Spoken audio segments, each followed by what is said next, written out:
Welcome, Francis here. Thank you for coming back to my channel. If this is your first time here, I bid thee welcome.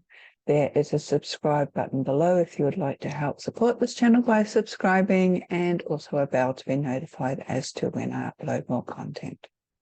I'm coming to you from Ghana country, and as such, I acknowledge the Ghana people of the Adelaide Plains as being the traditional custodians of this land. So this video is sort of focusing on train of thought that I'm having at the moment due to a summit that I'm putting together that will be released at the end of the year, or towards the end of the year. And the details of that I will let you know more about at a later stage. But it's in relation to women in particular and patriarchy. And I think I could be opening a can of worms, might touch a few sore points, but again, these are one of the discussions that I think we should be having, or at least considering.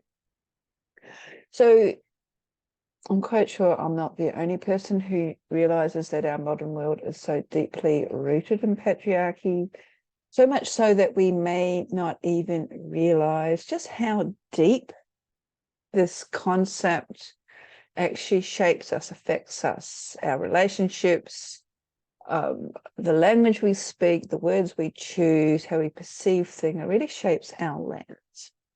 And also how we forge our way in the world. Now, maybe I need to do a video about what I'm talking about when I say patriarchy versus matriarchy, because some people have misinterpreted that, seem basically bringing it down to men versus women, and that's nothing like that at all. We're talking about energetics, we're talking about the way, I said, language, perceptions, ideas, our outlook in life, and there's a whole kit and caboodle to be added there, but I'm not going to jump down that rabbit hole at this stage.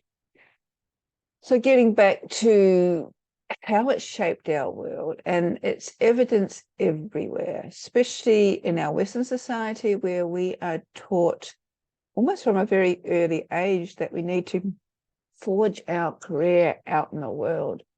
And it's all driven by competition, to be number one, to be the first, the greatest, the strongest. And while this isn't necessarily a bad idea or concept, there's a side effect or perceived side effect that if we stop to assist anyone else, if we stop to share our work with others, not only do we run the risk of losing our place in this competition, but there's also, especially when it comes to sharing, people stealing, borrowing, taking on our efforts and then remarketing them or claiming them as their own. And this is not a new thing. This has been happening for ages. So I guess what I'm saying is that really do we see this non-competitive aspect in our society? And it's interesting when we see such attitudes, whether we're consciously aware of them or not, how they filter down into other aspects of our lives. I did mention relationships, but for the purpose of this video, probably our spirituality and more particular women's spirituality that I'm wanting to sort of address or talk about or share here. Some of the thoughts that's sort of been percolating. Due to the increase in women's circles, which overall is fantastic, women need to have a space where they can be heard or find that empowerment of being heard, especially in a society that still suppresses, objectifies women, talks over women's, belittles women's when we have our chance to share our opinions. But what I'm finding is not all that fantastic, and it could just be me, so that's a disclaimer, is this underlying patriarchal element that, again, is shaping how we perceive such circles, maybe even having an influence on our hesitancy of joining them, and can actually be seen in some of the marketing strategies being used, especially say of social media, because it's so prolific these days, in that there's competition, a really competitive aspect. By this, I mean, it's almost like on a subconscious level that it's basically, I suppose, implying that women cannot trust each other, that we always need to be in competition, we need to devalue someone else's success.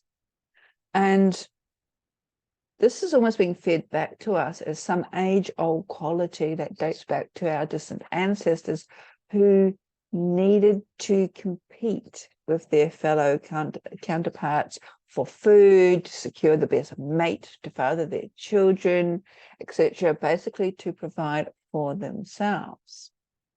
Now, wondering, does this sound familiar, that today, even in our modern world, a woman still is seen that she needs to get a husband in order to be provided for, that she is incapable of providing for herself, and that her whole or her sole role is to bring forth the next generation. And this really irks me, and to me, it just sort of reeks of patriarchy and the perception that women are in a sort of needy role where they're not able to support themselves. However, it contradicts the archaeological evidence out there that actually states that our distant ancestors were actually very capable of defending themselves against wild animals, of hunting for food. Women as well as men were hunters. Women were not just the gatherers. Though women, once they sort of started having children, did move into that role because it was easier, but then that led to the invention of agriculture, something that's been proven was largely a side effect or related back to women. And that changed our whole species, really. So yes, women are or were very capable of defending themselves, of hunting for food, finding food, raising children. And in some instances, originally the role of man when it came to pregnancy was not initially understood. That came a little bit later. So if we go back to history and actually look into Indigenous cultures, and we can see this even today, we find women cooperating with each other, forming very tight bonds of sisterhood, even sharing the caring of children, the raising of children. And in some cultures, it's still the women who hold counsel, who have the final say. It's almost like the men are the external or the first sort of line of defense or person that you go to, but then you go to the women.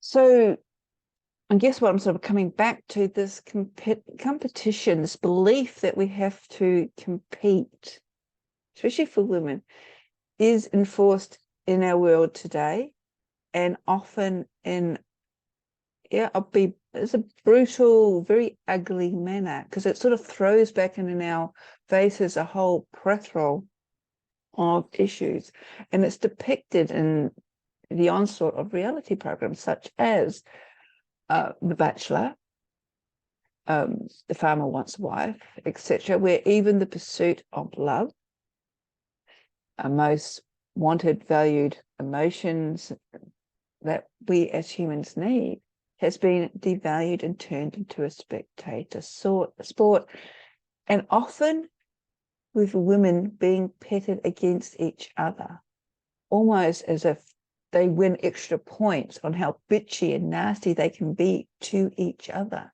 how much they can backstab each other, or blatantly set up another to fail. Now, I do know that some of these reality programs are staged for the ratings, for notoriety of the contestants. But when we look at the energetics, and if you have followed some of my videos before, you'll understand that I sort of form the belief that everything in our universe, including us, is really based on energy. So this means that what we watch, what we perceive, the information that comes into us is energy, and it, in effect, actually enhances this unconscious disbelief that women in general cannot trust each other.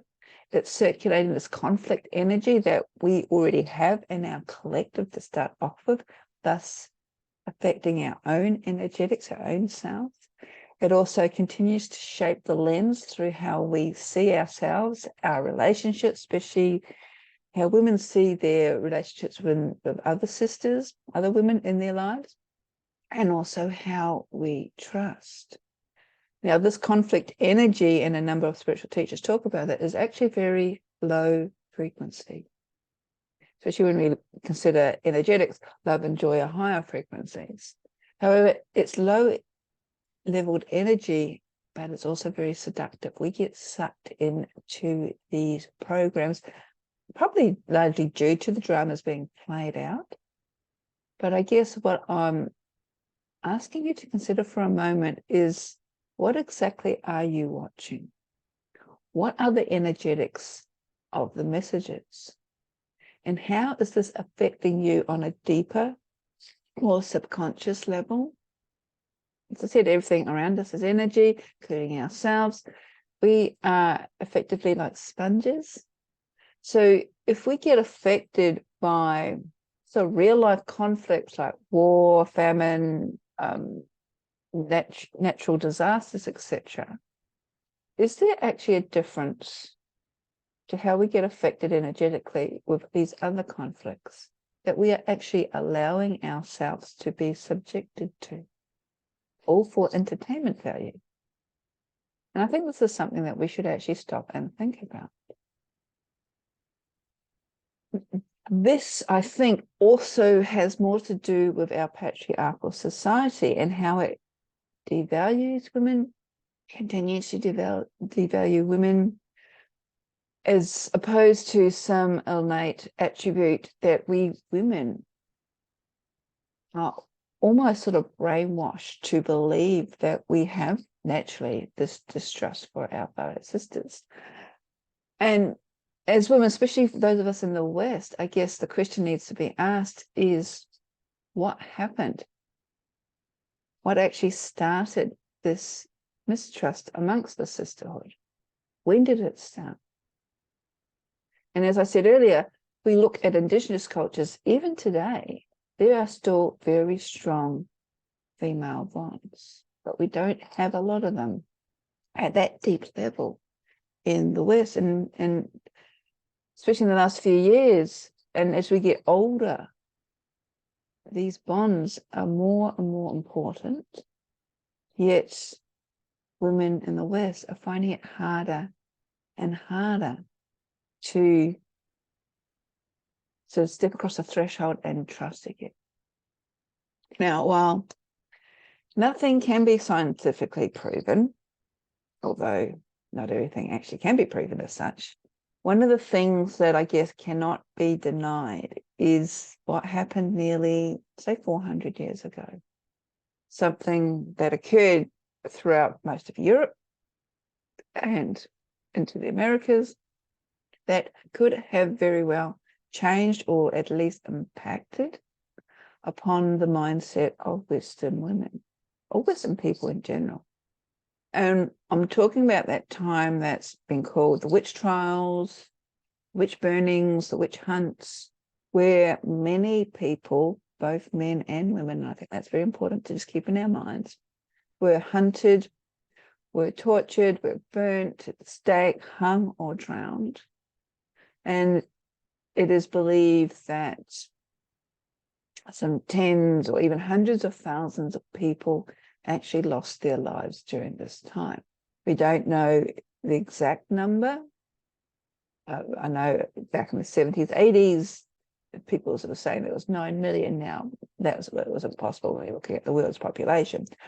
But it could be tens or even hundreds of thousands of people lost their lives. And in some countries today, including, or especially in pockets of Africa, to be accused of witchcraft and to be in danger of losing your life is still a strong possibility.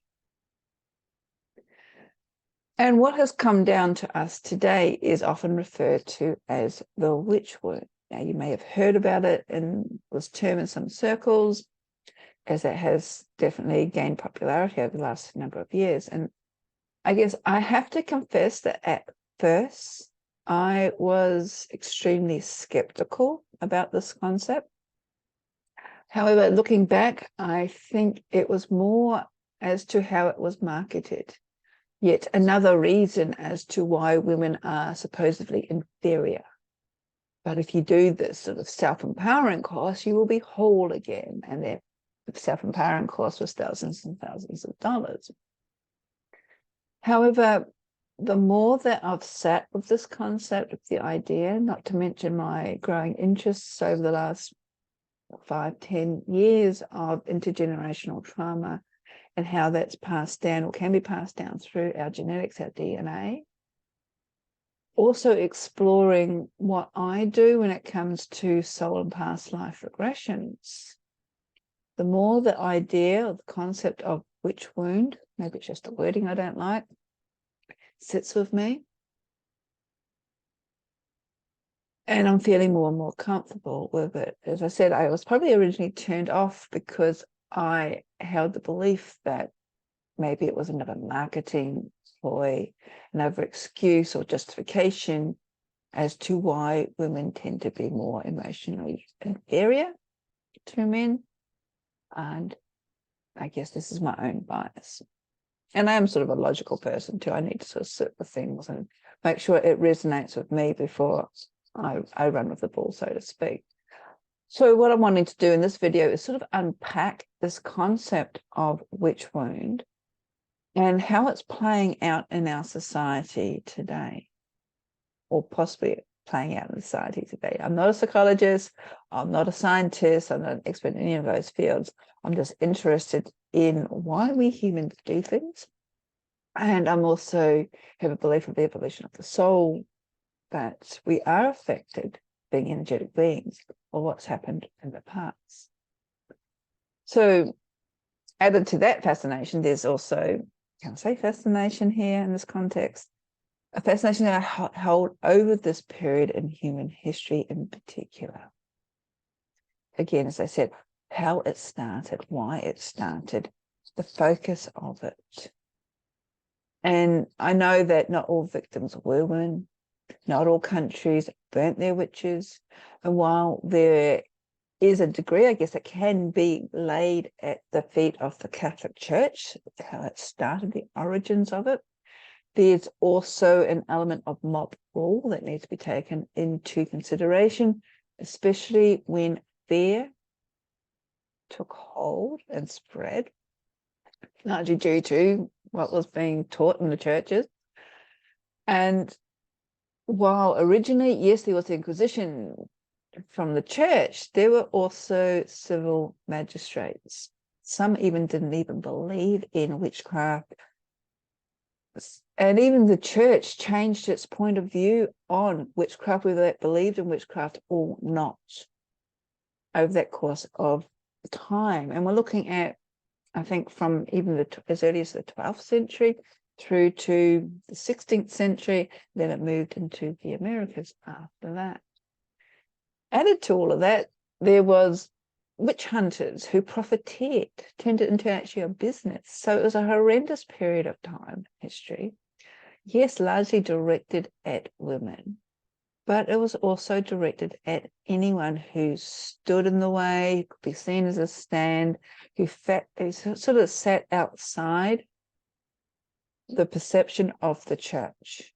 Now, I think, and I'll have to check my notes, and I haven't done it, but originally I think it was actually directed at Jews. They were accused of poisoning wells and other things. And there was also an element too within the Christian denominations. The Catholics were against the Protestants, and the Protestants were against the Catholics, and the Cathars, and whole kit and caboodle also came into play as to who was on the side of the victors, who was on the side of the victim. And another thought just popped into my head. And originally it was, if you believed in something other than the Christian God. This is why the Jews were persecuted, because their version of God did not fit into Christians' little box. Why women were started to being persecuted, because due to the publish of the Maleficarum, they were then seen as consorting with Diana first, a goddess of the ancient Romans, and then that eventually turned around into the Christian devil. So regardless of the changes that happened during, we're looking at a period, so at least 400 years, 400 to 500 years, heavily on our DNAs, our subconscious these days, our intergenerational effects, trauma of the collective together as well. And just like, as I said, events today can impact upon us without us truly realizing it. When we throw even reincarnation, I guess, into the mix as well, though for evolution of the soul, we can be reborn, different genders, different places in the world, etc. I guess what I'm trying to say is that it simply doesn't matter what side of the fence you or your family, if you can trace your family back to the period of the witch trials, were actually on. Or if you can trace yourself back to having that connection or not. Because again, it filters through, this trauma filters through our collective unconscious. That is passed down to us today if it's not resolved. And this is something in our modern world we are seeing played out. A collective trauma of a group being played out against another group of people. So I'm hoping this is making a little bit of sense. Anyhow, as I have mentioned, I want to sort of focus on the underlying reasons why so many of us Western women may be finding it difficult to completely trust our fellow sisters, which seems rather ironic due to the rise of women's circles, sister gatherings, and this need that I think we all yearn for is that close bonding.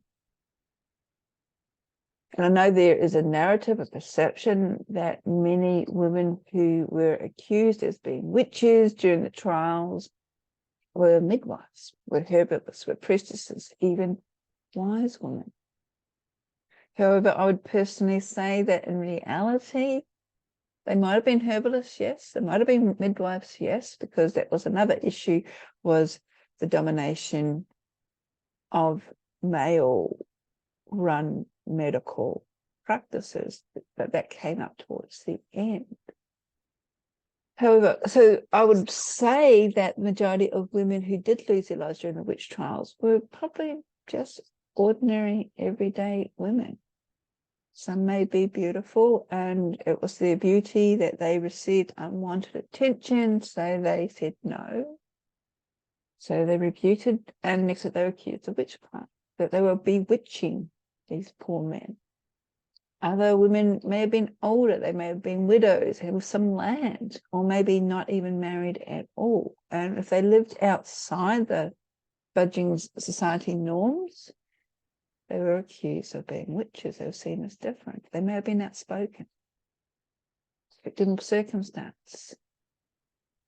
And there could be a whole range of other reasons why they were targeted. Also, the witch hunters were paid for the number of witches they could find. And in doing that, this led to a number of horrific torture sessions. Being tortured, the women or the person was encouraged to name other people. And the carrot was, if they named others, the torture would cease. Sometimes it did, sometimes it didn't. So when you're being tortured, who are the names that first come to mind? Friends, family members. And this led to whole family groups being gathered up and tortured. majority of which under the accusation of witchcraft. And this naming of others in order to save your own life, I think, is maybe the seed to where this mistrust that we women have towards our fellow sisters may have actually begun. As I said, this diabolical treatment believed to have lasted some 300-400 years. I know it started with the Jews, but the first person, or the first trials of witchcraft itself, started in 1428 in Switzerland, and that was the start of systemic European witch hunt. It lasted only 8 years, but it resulted in the deaths of some 367 people. Now, that's a huge amount, even, I think, by today's standards, but in 1428, considering what the population would have been, it's little wonder that even entire villages, communities were completely wiped out, or almost wiped out. And then in 1650, it moved across the Atlantic to the US. And the first person there accused of witchcraft and was hung at the gallows was Alice Young in Windsor, in Connecticut, in 1647. And that was actually 4 decades prior to the hysteria that engulfed Salem, Massachusetts. So a lot of facts and figures we can throw around and the exact timings, etc. But regardless of all this, what is clear is this time women being the main victims, having religious texts specifically written against them, like the Malleus Maleficarum, were accused of generally being more gullible than their male counterparts, more open to the wiles of the Christian devil, learnt how unsafe these close friendship bonds were. They learnt how dangerous it was for women to gather together, to share information, to even be associated with other women in some instances. So possibly this is seed, as I said, where this deep-rooted mistrust for other women, largely based around fear, that during the most horrific experience of torture, their name could be called out by someone else that they knew, thus indicating they were a witch. And there's also the danger that if you stood up for a friend, for a family member, that you could be seen as a witch yourself. So the simplest way of survival, especially when mob mentality started to take over, was not to bring attention to yourself, not to stand out, not even to stand up for other people, in fact, to join your accusers. And it was very much everyone for themselves. Now, when it comes to intergenerational trauma, this trauma gets passed down from one generation to another. One time becoming more than the actual event, becoming imprinted onto our DNA, even shifting our DNA, changing our DNA, the patterns, the neuropatterns as to how and why we do things, until it reaches a point where the originating trigger point is no longer remembered. However, the results still remain. And as I said, we are seeing this playing out today. In our modern culture, young girls are still being warned against standing out in a crowd, especially if they are considered to be too intelligent or too talented amongst their peers, particularly amongst their male peers. Many of us may have been told that we've been too smart for our own good. And this may seem to be a harmless comment. However, if we have these remnants of the witch wound within our own psyche, such comments could actually have deliberating results, start this triggering, where we start to make ourselves small again. We no longer use our voice, stand up. And we continue to see other diminishing attitudes in our society as a whole, like when women gather, we gossip. However, when men gather, they inform each other. When a man speaks his mind, he is assertive. If a woman does that, she's merely bossy. And this is what I'm meaning by this element of patriarchy that flows through our society, and often we are not consciously aware of it or aware of it all the time. These attitudes, the language, so deeply rooted in patriarchy that we continue to diminish, devalue, and even degrade women. Many of us don't even realize what's going on, what we are doing. And what we are doing is still repeating these patterns of basically mistrust, devaluation, because they are so ingrained in it. Yet we keep doing it. And I'm including myself as well, because I do catch myself out going, oh, what am I doing? Now, it's been some 300, 400 years since the witch trials and the witch hunts occurred in Western society. Today, as we learn more and more about intergenerational trauma and how it can be passed down, I think it's becoming increasingly important, especially for women, but men as well, to understand that such traits, with respect to sisterhood in particular, are actually learned traits. They're a hangover from this horrendous period in time. They're not something that women have already always had within us. It is relatively new in the greater scheme of things.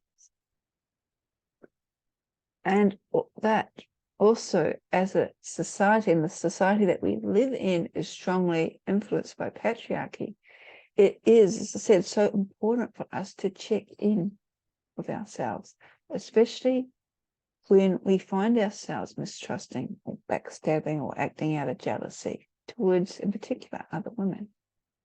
Why do we feel so insecure and inferior? At the end of the day, we're all in the same boat. Many of us are realizing what is missing in our lives is this sense of sisterhood, of close female bonds, especially if such bonds go deeper than surface level stuff.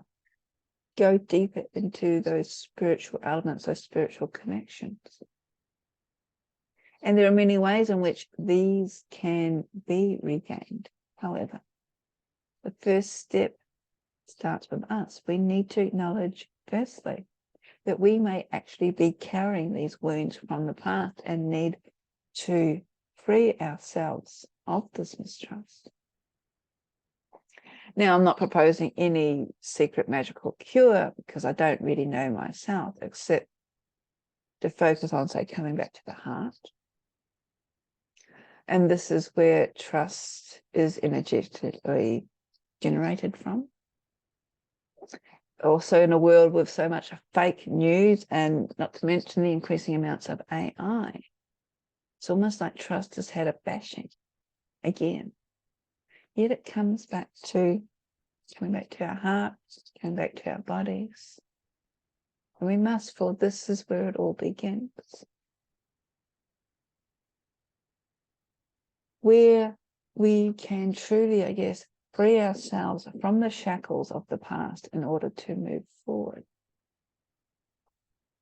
Now, I did mention earlier that my interest in intergenerational trauma and the work that I do in soul and past life regressions has sort of enabled me to see more of these connections surfacing, and as such has encouraged me to actually start investigating this whole concept more deeply. So it sits with me so I can sort of understand where it's coming from.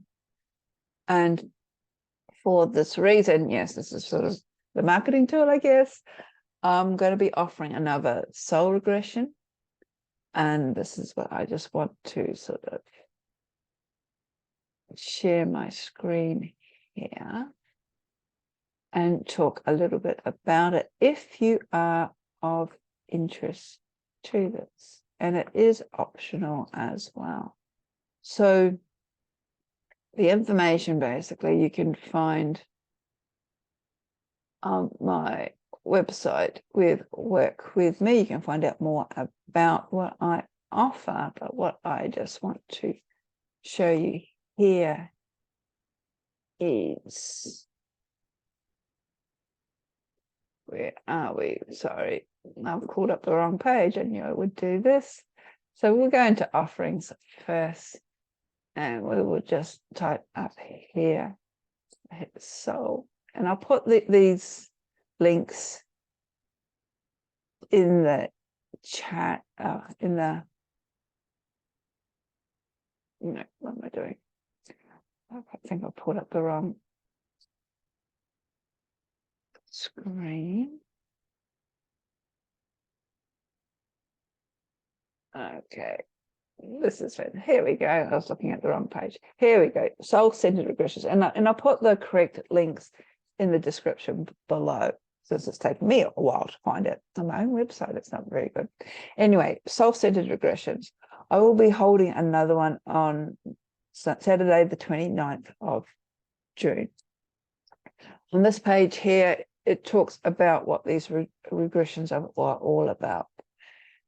Because of the different time zones, it may be 28th of June where you are in the world. So it might be on Friday afternoon, evening. And it's here. There's some US times, also very early in Britain and Europe. In Australia, it'll be at 9 a.m. Go back to the main website, and the 3 bars here will take you to offerings. And this is where, if you scroll down, you can find the link here, and that will actually take you to the payment option, and it's only $33. So that's Australian. So if you're in the US, it's probably, and also in England, it's probably a lot cheaper than that. But the whole objective is to go through and see if you have these blocks and are affected from these past traumatic events, and how they have actually shifted into your DNA today as intergenerational trauma. And then once acknowledged, we can then remove them. And this is the whole point of past life regressions, or soul regressions, as in this case. It's not trying to be like a coverall, but it's more of a realization. It's more of removing the blockages, becoming aware of the blockages so we can work through the blockages.